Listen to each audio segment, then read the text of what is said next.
12 जून 2025 अहमदाबाद का दोपहर का समय। एयर इंडिया की फ्लाइट 171 एक बोइंग 787 ड्रीमलाइनर लंदन के लिए रवाना होने जा रही थी।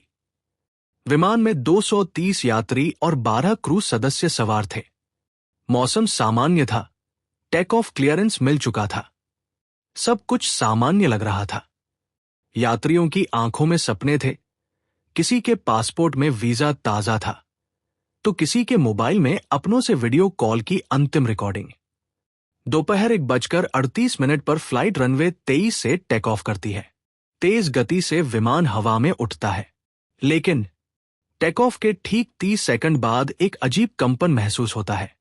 पायलट कैप्टन आदित्य शर्मा और कोपायलट अनुजा जैन तुरंत नियंत्रण संभालते हैं, लेकिन विमान अचानक बाईं ओर झुकने लगता है। कॉकपिट से घबराई हुई आवाज आती है, मेडे मेडे, इंजन एक power loss, requesting emergency return. मगर समय उनके हाथ से निकल चुका था। आसमान में डगमगाता विमान बहुत तेजी से मेघालयनगर इलाके की ओर झुकता है और महज 70 मीटर की ऊंचाई से सीधा नीचे गिरने लगता है। वहां नीचे था बीजे मेडिकल कॉलेज का हॉस्टल, जिसमें सैकड़ों छात्र और छात्राएं थे। अगले 10 सेकंड में एक ऐसा धमाका होता है जिससे पूरा अहमदाबाद कांप उठता है।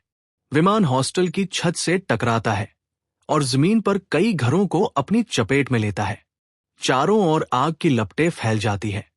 धुएं से आसमान भर जाता है और सैकड़ों जानें उस पल में फंस जाती है। चारों ओर चीख पुकार मच जाती है। हॉस्टल के छात्र भागते हैं, लेकिन कुछ सेकंड में ही पूरा ब्लॉक जलने लगता है।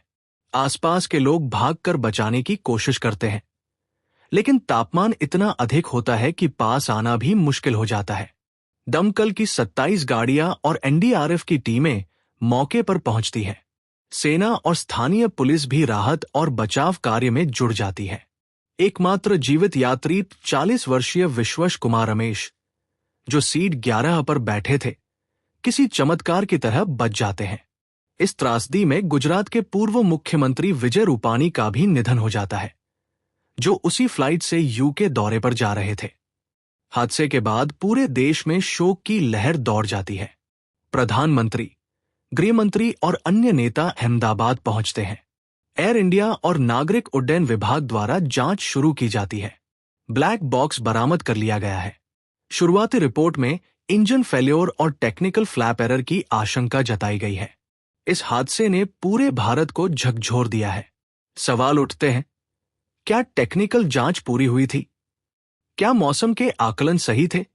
क्या प्रशिक्षण और सुरक्षा प्रक्रियाएं पर्याप्त थी?